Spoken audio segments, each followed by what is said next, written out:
থেকে আগত বিএনপি সহ বিএনপির বিভিন্ন অঙ্গ সহযোগী সংগঠনের উপস্থিত সকল সহকর্মীবৃন্দ, মঞ্চে উপস্থিত, কর্মশালার প্রশিক্ষক, কি ছিল এটার এই 31 দফার কি দরকার ছিল? আপনারা এক থেকে 2 মিনিটের মধ্যে একটু আমাকে বলেন তো, সবাই আমরা শুনি কি দরকার ছিল আজকের এই কর্মশালা করার প্রয়োজন ছিল কি কোনো? স্যার, আগামী দিনে আমাদের রাষ্ট্রনায়ক আপনি রাষ্ট্র ক্ষমতায় আসার জন্য সারা বাংলাদেশের মানুষ যাতে সুখী শান্তিতে থাকতে পারে, পলিয়ে যাওয়া হাসিনার সরকার দেশের উপরে যে অত্যাচার করেছে সেই অত্যাচারকে আমরা পিছনে ফেলে নতুন বাংলাদেশ গড়ার লক্ষ্যে আমরা এই 31 দফা মানুষের দ্বারে দ্বারে নিয়ে যাব। আর আমাদের এই যদি আমরা এই 31 দফা বাস্তবায়ন করতে পারি তাহলে বাংলাদেশ সুখী সমৃদ্ধশালী একটা দেশ হিসেবে উঠে আসতে পারবে। এবং আমাদের কৃষক সমাজ, আমি যে প্রশ্ন আপনার কাছে করেছিলাম, যদি কৃষক বাঁচে তাহলে দেশ বাঁচবে। এই বাস্তবায়ন হলে কৃষকের লাভবান হবে এবং দেশ সামনের দিকে এগিয়ে যাবে ইনশাআল্লাহ। ধন্যবাদ। ঠিক আছে, বসেন। যশোর জেলায় কাজী আজম আছেন। যশোর জেলায় কাজী আজম আছেন। কাজী আজম যশোর জেলায়, দয়া করে মাইকটা তার হাতে দিতে হবে। আছে কি কাজী আজম? আসসালামু আলাইকুম। জি, আসসালামু আলাইকুম। আচ্ছা, আমরা আমাদের নুর ইসলামের কাছে শুনলাম, উনি বললেন যে আমরা যেগুলা করেছি এগুলা মানুষের কাছে নিয়ে যাব, এরকম ভাবে উনি বলেছেন 31 দফা। তো তাহলে তো আমরা কেন্দ্র থেকে আপনাদেরকে লিফলেট পাঠিয়ে দিলেই হতো, বা এরকম বই আরো বেশি কিছু দিয়ে দিলেই হতো, কিন্তু সারাদিন ব্যাপী কর্মশালা করার প্রয়োজনটা কি তাহলে? ধন্যবাদ মাননীয় নেতা। আসলে আজকে 31 দফা যেটা আমাদের রাষ্ট্র নির্মাণের বিষয় রয়েছে, রাষ্ট্র কাঠামো সংস্কারের ব্যাপারে রয়েছে, সেটার মধ্যে 2, 14, 15, 16, 17, 18, 23, 24, 25, 26, 27, 29 এবং 31 এখানে আমাদের সামাজিক নিরাপত্তা বেষ্টনীকে কিভাবে সমৃদ্ধ করা যায় তার দিক নির্দেশনা রয়েছে। আমরা সমস্ত কর্মসূচি নিয়েই সকলের কাছে যেতে পারবো না এবং যাওয়ার প্রয়োজনও নেই, কারণ যার যেটা প্রয়োজন সেটা আমাদের প্রশিক্ষকরা শিখিয়েছেন। যে মানুষটার যেটা প্রয়োজন সেটাই তাকে জানানোর দরকার। যশোর জেলার বাস্তবতা আমার মনে হয়েছে এই 13টি দফা 31। আপনি আমার প্রশ্নটি বুঝতে পারেননি আপনি। আমার যেটা হচ্ছে, আপনার এই যে নাম্বারগুলো আপনি বললেন, যে দফাগুলো বললেন, আমরা তো কেন্দ্র থেকে লিফলেট পাঠিয়ে দিলেই হতো। এইটা অলরেডি আমরা আমাদের নেতা অনিন্দ ইসলাম অমিতের নেতৃত্বে বিভিন্ন জায়গায় তৈরি করেছি। প্রথমে আমরা একটি 27 দফা করেছিলাম, পরবর্তীতে আমাদের সাথে যেই দলগুলো ছিলেন আন্দোলনে তাদের পরামর্শ নিয়ে তারা তাদের পরামর্শ দিয়েছেন, 27 থেকে এটা 31 এসছে। এবং আমরা সাথে এটাও বলেছি যে এর মধ্যে যদি কোনো কিছু বাদ পড়ে, এখানে যেরকম আজকে আপনারা অনেক সদস্য, বেশ কয়েকজন সদস্য কিছু কিছু প্রস্তাব দিয়েছেন, একজন পর্যটনের কথা বলেছেন ডাক্তার সাহেব, কাজে এরকম কিছু যেটা বাদ পড়েছে, প্রবাসীদের ব্যাপারে কিছু জিনিস হয়তো বা বাদ পড়েছে, প্রস্তাবনা আসলে আমরা অবশ্যই সেগুলা বিবেচনা করবো এবং এগুলোকে অবশ্যই আমরা আমাদের 31 দফার সাথে অ্যাড করব। কারণ আমাদের মূল লক্ষ্য বা মূল উদ্দেশ্য হচ্ছে দেশ এবং এই দেশের মানুষের জন্য বেটার কিছু করা। আমাদের একজন মহিলা নেত্রী, উনি উনি উনি একজন শিক্ষিকাও অবশ্য একই সাথে, উনি বলেছেন যে ওনারা যখন গিয়েছেন, যে ফ্যামিলি কার্ড নিয়ে আমরা কথা বলেছি, কোন মহিলা হয়তো সাধারণ মানুষ তারা কিছুটা কনসার্ন এক্সপ্রেস করেছেন, হ্যাঁ আপনারা ইলেকশন আগে দিয়ে বলেন পরে করবেন কিনা, হতেই পারে, এটা হওয়াটা কারো কারোর মধ্যে সংখ্যা থাকতেই পারে, কিন্তু তারপরে উনি ওনার কনসার্নটা এখানে এক্সপ্রেস করেছেন। অর্থাৎ এই সবগুলো জনগণের পক্ষে থেকে আসা। আপনাদের প্রশ্ন, লক্ষ্য উদ্দেশ্য একটাই, জনগণ, জনগণ এবং জনগণ। প্রিয় সহকর্মীবৃন্দ, আমি আপনাদের সামনে আজকে একটি কথা রিপিট করতে চাই, যে কথাটি আমি বেশ কিছুদিন আগে আরেকটি অনুষ্ঠানে বলেছিলাম। দেখুন, এখানে উপস্থিত প্রত্যেকটা মানুষের সাথে বিগত 15 বছর বিভিন্ন রকম অত্যাচার নির্যাতন হয়েছে, অবর্ণনীয় অত্যাচার নির্যাতন হয়েছে অনেকের সাথে। কাজেই আপনারা একটি অবর্ণনীয়, একটি অকল্পনীয় একটি অবস্থার ভেতর দিয়ে আপনারা আজ এখানে এসেছেন। আপনারা প্রত্যেকে বিএনপির পোড় খাওয়া নেতা এবং কর্মী। শুধু যে এই ঘরে যারা আছেন তা না, আপনারা অনেকে আজকে এখানে আসতে পারেননি, বিশাল অংশটাই আসতে পারেনি এখানে যশোর জেলার আপনাদের, কিন্তু তারাও পোড় খাওয়া নেতা কর্মী।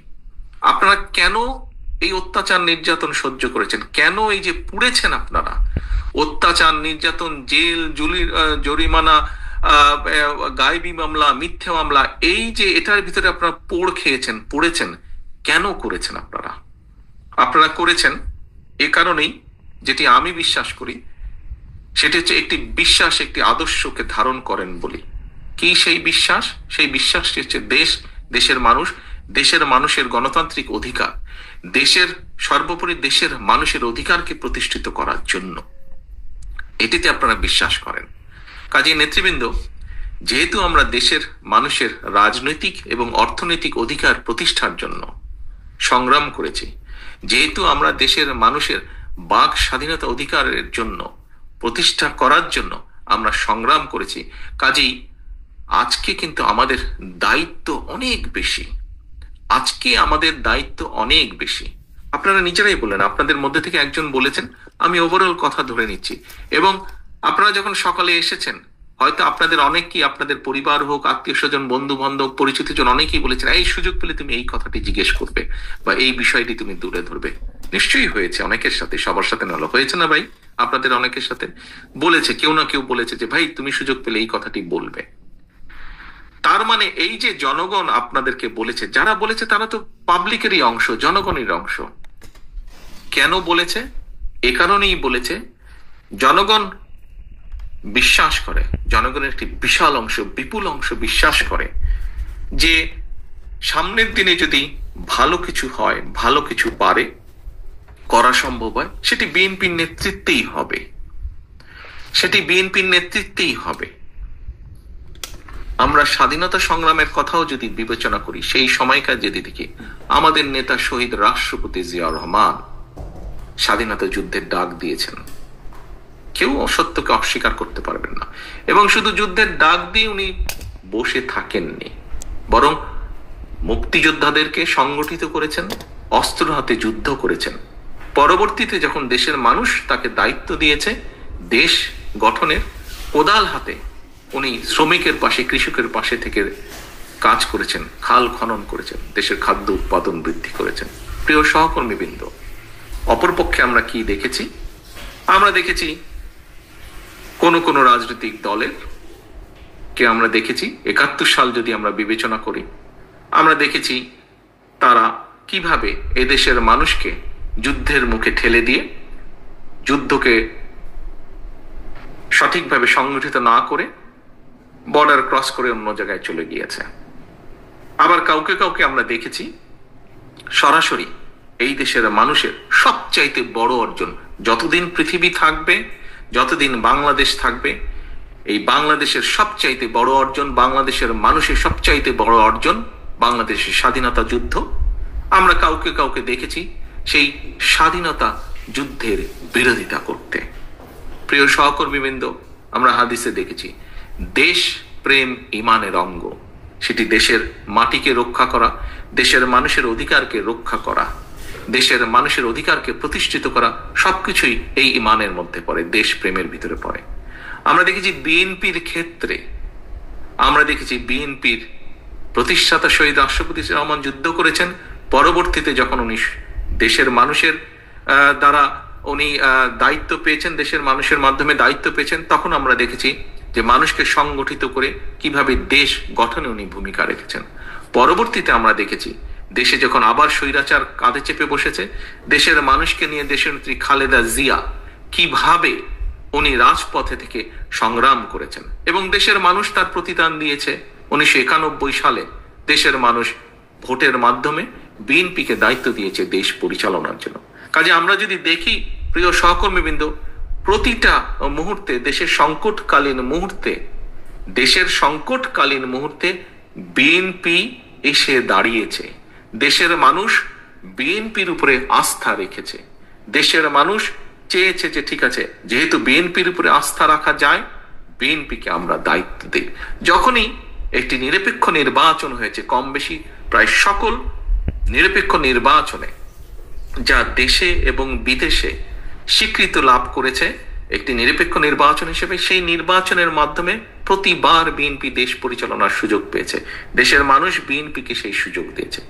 প্রিয় সহকর্মীবৃন্দ, আগামীতে সামনে আমরা প্রত্যাশা করি, দেশের মানুষ প্রত্যাশা করে, মানুষের গণতান্ত্রিক অধিকার প্রতিষ্ঠার জন্য সবচেয়ে প্রথম যে পদক্ষেপ সেটি হচ্ছে একটি নির্বাচন, এবং একটি নির্বাচন অনুষ্ঠিত হবে, এবং সেই নির্বাচনের মাধ্যমে দেশের মানুষ সিদ্ধান্ত নেবে যে পরবর্তীতে কাদেরকে তারা, দেশের মানুষ, দেশ পরিচালনার দায়িত্ব দিবে।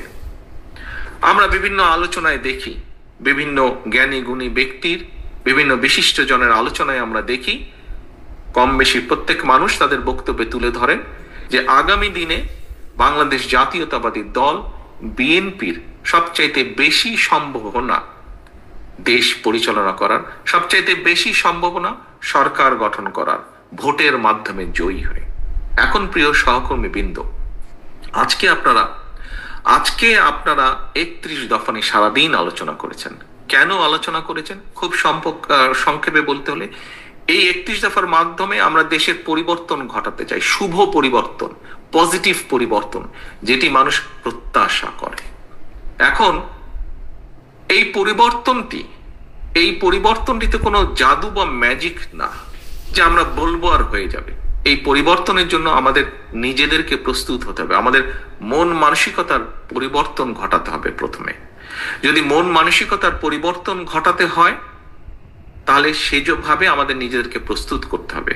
একটু আগে আমি বলেছি, আপনারা প্রত্যেকে এখানে দেখেছেন, আমি যদি একটি বিষয়কে উদাহরণ হিসাবে নিয়ে আসি, যে আমাদের একজন সহকর্মী, একজন শিক্ষিকা, আমাদের দলের একজন নেত্রী বলেছেন, উনি যখন বিভিন্ন উঠান বৈঠকে গিয়েছেন, বলেছেন অনেক মহিলা খুশি হয়েছে ফ্যামিলি কার্ডের কথা শুনে। আবার কেউ কেউ প্রশ্ন করেছে, সত্যি আপনারা করবেন তো? প্রিয় সহকর্মীবৃন্দ, আজকে আপনারা যারা এখানে আমার সামনে বসে আছেন, আপনারা সহ আরো যারা আমাদের লক্ষ লক্ষ নেতাকর্মী আছে, বিএনপির নেতাকর্মী আছে, এই সকল মানুষকে আজকে এই দায়িত্বটি নিতে হবে। আমাদের বিরুদ্ধে বিভ্রান্তি ছড়ানোর জন্য বহু মহল কিন্তু তৈরি হচ্ছে। আপনারা পোড় খাওয়া রাজনীতিবিদ, আপনাদের বুঝতে বিন্দুমাত্র অসুবিধা হওয়ার কোনো কারণ নেই। বিএনপির বিরুদ্ধে বিভিন্ন মহল বিভিন্নভাবে কিন্তু তৈরি হচ্ছে, প্রোপাগান্ডা ছড়াচ্ছে। এরই মধ্যে আমরা সেগুলো দেখতে পাচ্ছি। প্রোপাগান্ডা ছড়াচ্ছে, শত্রুপক্ষ বলেন বা প্রতিপক্ষ বলেন, সেগুলো তারা করবেই, দেশের ভিতরে বাইরে সেটি তারা করবে, আমরা সেটিকে ফেস করব। কিন্তু সবচেয়ে ইম্পর্টেন্ট বিষয় হচ্ছে, ওই যেই মানুষগুলো, কিছু কিছু মানুষ জিজ্ঞেস করছেন যে সত্যিই তোমরা করবা তো? এটি একটি আস্থার বিষয়। এখানে একজন প্রশ্নকর্তা ব্যাংকিং বিষয় নিয়ে বলেছেন, আমি তখন বলেছি যে ব্যাংক এমন একটা বিষয়, আস্থাটা ধীরে ধীরে গড়ে তুলতে, অর্থনৈতিক বিষয়, ঠিক ভোটের বিষয়টা এরকম, আস্থাটা ধীরে ধীরে গড়ে তুলতে হয়। সহকর্মীবৃন্দ, এই আস্থা ধরে রাখার দায়িত্ব কিন্তু জনগণের না। এই আস্থা, আমাদের প্রতি জনগণের আস্থা ধরে রাখার দায়িত্ব কিন্তু আমার, আপনার, আমাদের উপস্থিত সকলের, যারা উপস্থিত নেই, যার গায়ে একবার সিল লেগেছে বিএনপি, সেরকম প্রতিটি নেতাকর্মীর দায়িত্ব হচ্ছে এই আস্থাকে ধরে রাখা, এই আস্থাকে ধরে রাখা। আমি জানি আমি যে প্রশ্নটি এখন করব তার প্রত্যুত্তরে আপনারা সবাই হাত তুলবেন, কিন্তু আপনাদের প্রত্যেককে আমি বলবো, হাতটা তোলার আগে 2 সেকেন্ডের জন্য চিন্তা করে নেবেন যে প্রকৃতভাবে আপনি বিশ্বাস করেন কিনা। যদি আপনি বিন্দুমাত্র বিশ্বাসের চিড় থাকে, দয়া করে হাত তুলবেন না। আর যদি 100% বিশ্বাস করেন, অনলি দেন আপনি হাতটা তুলবেন। আমার প্রশ্নটি হচ্ছে, আপনারা কি সত্যিকার ভাবে, দৃঢ়ভাবে বিশ্বাস করেন এই 31 দফা বাস্তবায়নের মাধ্যমে আমরা কিছু হলেও দেশের মানুষের ভাগ্যের পরিবর্তন করতে সক্ষম হব? আপনারা কি দৃঢ়ভাবে এটি বিশ্বাস করেন? যদি যারা যারা বিশ্বাস করেন হাত তুলেন। ধন্যবাদ। আমি দেখতে পাচ্ছি প্রায় প্রত্যেকে হাত তুলেছেন। প্রিয় সহকর্মীবৃন্দ, দেখুন, আমি একটু আগে একটি কথা বলেছি যে মানসিক অবস্থার পরিবর্তন করতে হবে। আমাদেরকে দৃঢ়ভাবে বিশ্বাস করতে হবে যে আমরা পারবো, আমরা করব। যদি আমরা পারি, যদি আমরা করতেই চাই, আসুন নিজেদেরকে আমরা সেভাবে প্রস্তুত করি। আমরা যদি এইরকম 100টা কর্মশালাও করি প্রতিদিন, তাহলেও কিছু হবে না। তখনই হবে যখন আমরা নিজেদেরকে একটু হলেও পরিবর্তন করতে পারবো।